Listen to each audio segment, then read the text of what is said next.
Olá, olá, garotada do 7º ano, Escola Mestre Jesus, aqui é o professor Newton de História. Hoje vamos estar começando mais um capítulo, tá? Hoje nós começamos o capítulo 14 do módulo 4.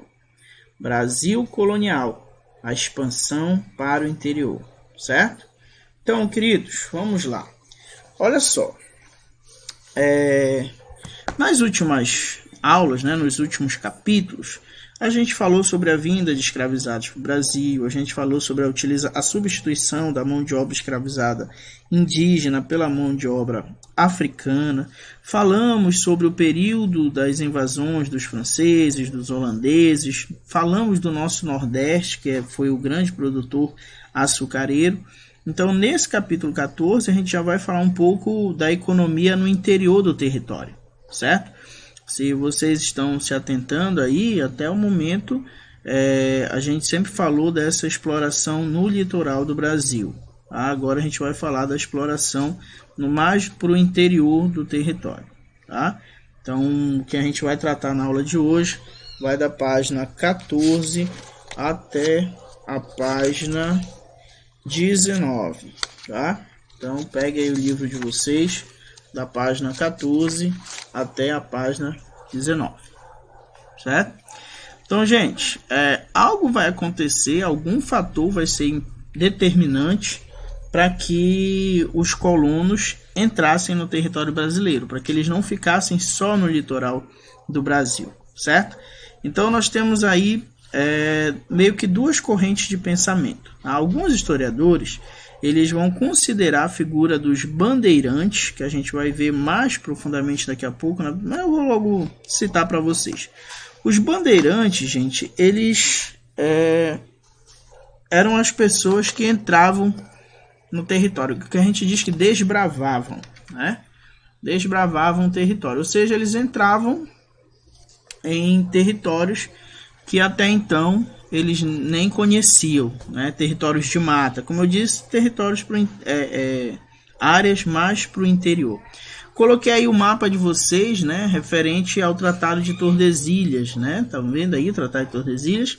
Então, quando a gente fala de interiorização, gente, a gente está falando sobre a vinda, a entrada aqui, ó, nessas regiões. E em alguns casos, em alguns casos, até passando do Tratado de Tordesilhas, ou seja, indo para um lado que, pelo acordo entre portugueses e espanhóis, pertencia à Espanha, certo? Então, para alguns historiadores, os bandeirantes foram heróis. Eles desbravaram o território brasileiro, foram responsáveis pela conquista de grande parte aí das terras que hoje formam o nosso Brasil atual.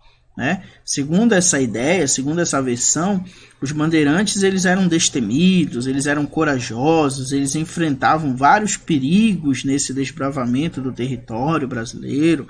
Inclusive, para esses historiadores que acreditam nessa versão, né, eles colocam mesmo os bandeirantes como heróis da nação. Tá?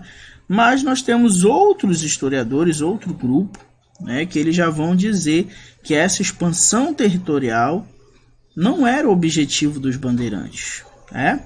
Que na verdade as expedições tinham aí como objetivo a captura de indígenas, a captura de riquezas. Então, na verdade, teve um grande custo para os indígenas e para os escravizados africanos fugitivos. Porque foi com muitas vezes, através da utilização da violência, que esses bandeirantes conseguiam o objetivo deles, certo? Percebe que naquele momento existia a substituição da mão de obra indígena pela africana, porque, como nós já conversamos em aulas anteriores, a mão de obra africana rendia mais lucro para a coroa portuguesa, fora os outros problemas que nós citamos que tinha com a mão de obra indígena. Só que essa mão de obra africana ela era muito mais cara do que a mão de obra indígena, gente. Então, muitos colonos, muitas províncias que não tinham dinheiro, né, não tinham lá muitos recursos, vão acabar querendo continuar com a escravização dos indígenas. Então essa possibilidade aí de poder escravizar os indígenas vai gerar um grande problema, um grande debate, na verdade, no Brasil desse período, entre os padres jesuítas e os colonos. Porque os colonos queriam escravizar os indígenas e já os padres jesuítas, né, eles defendiam, tá, esses indígenas aí, porque eles consideravam que esses indígenas eram um grupo que poderia ser catequizado, poderia ser convertido ao cristianismo, tá? Daqui a pouco a gente vai falar que também tinha esses padres jesuítas também tinham interesses econômicos em proteger, digamos assim, esses indígenas, tá? Não era só porque eles eram bonzinhos, não, tá? Mas a gente vai conversar já já a respeito disso, tá? Então, como eu disse, gente, nem todas as capitanias tinham dinheiro, tinham recursos para adquirir mão de obra africana, né? O investimento era bastante alto. Um desses exemplos foi a capitania de São Vicente. Apesar da capitania de São Vicente não ter recursos suficientes para adquirir mão de obra africana escravizada, eles precisavam ampliar o número de trabalhadores. E foi por causa dessa necessidade de ampliação do número de trabalhadores, né, que nós vamos ter essas expedições chamadas de bandeiras. Ou seja, o objetivo dos bandeirantes não era conquistar o território ou anexar o território para a colônia portuguesa. O objetivo deles era conquistar, aprisionar indígenas, certo? E como consequência eles acabaram ampliando as fronteiras, né, do que era a colônia do Brasil naquele momento, certo? Então existia uma grande necessidade de busca de mão de obra escrava, indígena, né? E aí você vai ter esses homens que vão ser responsáveis por entrar no território para ir atrás desses indígenas. E essa entrada no território, a gente vai intensificar ainda mais o conflito dos bandeirantes com a igreja, tá? Isso porque durante esse período existiam as missões, né? O que eram as missões? Missões eram locais para onde os jesuítas levavam indígenas, era uma espécie de aldeamentos ali, né?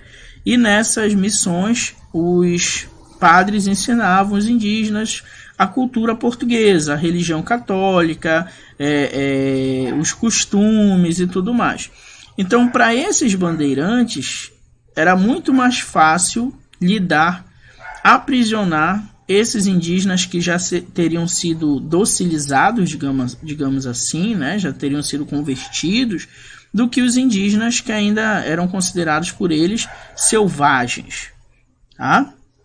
Então o que vai acontecer é que nessas missões aí, né, os indígenas, depois que aprendiam todos esses elementos culturais, como até o idioma, né, e os costumes europeus, eles poderiam ser escravizados pelos colonos que poderiam invadir essas missões, tá? Essas expedições aí pelo interior do Brasil em busca de indígena, em busca de riqueza, foi promovida aí, né, por homens, em quase sua totalidade eram filhos da colônia, ou seja, eram nascidos no Brasil. Tá? Então, as bandeiras... então as bandeiras não foram importantes? Não é isso que eu estou dizendo. Elas foram sim. Tá? Elas foram fundamentais para o processo de interiorização da colônia. Tá? O que eu estou dizendo é que a missão deles não era essa. Isso aconteceu, foi uma consequência. Tá? Essa colonização aí que antes só ficava no litoral, se concentrava aí no litoral do Brasil, né? Como a gente viu no Nordeste, principalmente pela questão da exploração do açúcar, né, vai passar a ocupar agora territórios mais distantes da costa. Esses territórios mais distantes da costa, eles vão chamar de sertão, tá? Então, quando a gente falar aqui, por exemplo, drogas do sertão, a gente está falando dessa parte aí do território da colônia que estava mais no interior do território, certo? Então, no momento em que esses bandeirantes eles iam promovendo essa expansão do território, eles acabaram muitas vezes por ignorar a divisão do Tratado de Tordesilhas. Tá? Não era só indígenas que eles procuravam, tá, gente? Eles buscavam também metais preciosos, algumas vezes até tentavam encontrar outros produtos que eles pudessem comercializar, certo? Então, algumas vezes esses bandeirantes eles eram contratados aí por senhor de engenho que lhe dava uma missão, como por exemplo recuperar escravizados, destruir quilombos, tá? E muitas vezes nessas missões, às vezes até para exterminar populações indígenas que poderiam oferecer um perigo, que poderiam oferecer resistência, tá? Então, os bandeirantes aí que prestavam esse serviço, eles começaram a ser chamados de sertanistas. Por isso a gente fala que esse contrato, né, esse fato do dono do engenho contratar um bandeirante, ou seja, contratar um sertanista para fazer serviço, a gente chama de sertanismo de contrato, certo? Então, muitas vezes no combate ao indígena, para conseguir escravizar determinado grupo, os colonos utilizavam o termo guerra justa. O que seria essa guerra justa? Segundo as leis da época, né, os colonos eles tinham direito de escravizar indígenas que fossem capturados durante uma batalha. Mas eles não poderiam escravizar os indígenas que estivessem nas missões. Mas é claro que eles não obedeciam isso, a fiscalização não era feita de forma eficaz, então acabava acontecendo os embates, né, os confrontos entre os padres e os colonos. Mas por lei, os indígenas que poderiam ser escravizados eram aqueles que eram escravizados em batalhas. E aí era muito simples para o português, né, atacar uma aldeia e depois dizer que na verdade foram atacados, certo? Próximo slide a gente vai falar das drogas do sertão.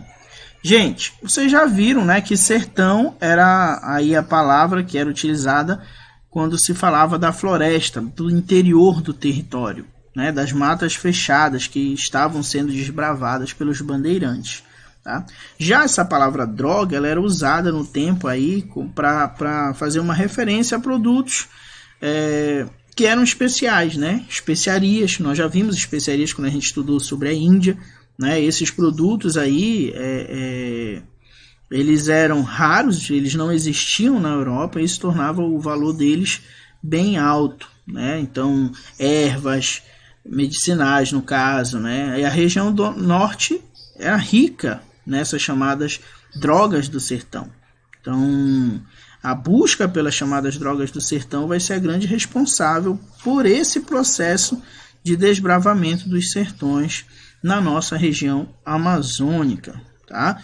Esses produtos, considerados muitas vezes exóticos, fascinavam os europeus, né? Porque não existia lá no que a gente chama de velho continente, que é o continente europeu. Então, por isso, eles se embrenhavam no mato atrás, né, dessas especiarias. Especiarias que hoje para a gente são comuns, né? O guaraná, a castanha do Pará, o cacau, o urucum, né? Que serve para dar uma coloração na alimentação, né? Então, isso vai meio que fazer com que a nossa região amazônica se encaixe nesse processo econômico, tá? Claro que vão existir dificuldades para exploração, a mata fechada e tudo mais. Porém, naquele período, gente, era muito difícil de conseguir, por exemplo, plantar ou criar grandes engenhos como era no Nordeste na nossa região amazônica, justamente por causa das matas que eram muito fechadas. Então essa dificuldade de exploração da agricultura aí, né, vai fazer com que a busca por drogas do sertão seja a principal atividade econômica da região amazônica. Ou seja, o extrativismo se torna a principal atividade econômica da nossa região. Então, enquanto no Nordeste eles conseguem produção de açúcar através da agricultura, no Norte que eles vão conseguir a obtenção de riquezas é por meio das tais drogas do sertão, certo? Então, essa extração dessas riquezas vai favorecer as expedições. A mais conhecida delas foi feita por Pedro Teixeira no ano de 1637. Ele sai de Belém do Pará, pelo rio Amazonas, e vai até o Equador. A viagem dele durou 2 anos. Tá? Nesse período vão surgir muitos missionários interessados em vir para a região amazônica com a ideia de catequizar as populações indígenas. Né? Mas a gente sabe que eu vou contar agora para vocês que o intuito não era só missionário. Tá? Esses padres jesuítas, essas missões, elas vão servir como base para a exploração das drogas do sertão. Como assim? Como os indígenas estão sendo catequizados, estão aprendendo a língua do português, estão aprendendo os costumes europeus, o que acontece? Esses padres passam a controlar esses indígenas que estão sendo catequizados, os indígenas que vivem nas missões. E uma vez esses indígenas controlados, os padres utilizavam esses indígenas para extraírem as drogas do sertão que eles comercializavam depois.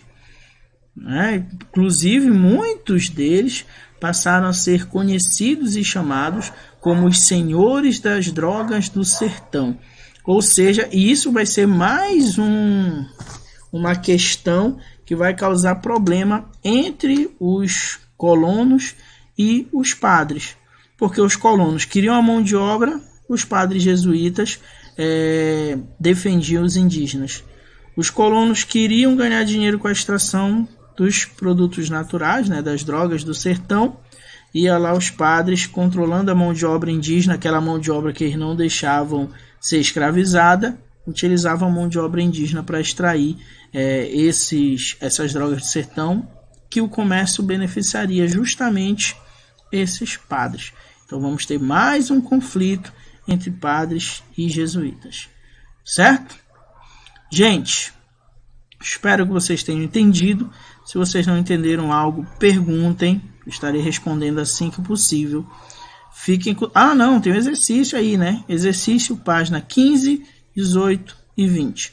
Resolvam e enviem para mim. Fiquem com Deus e até a próxima aula.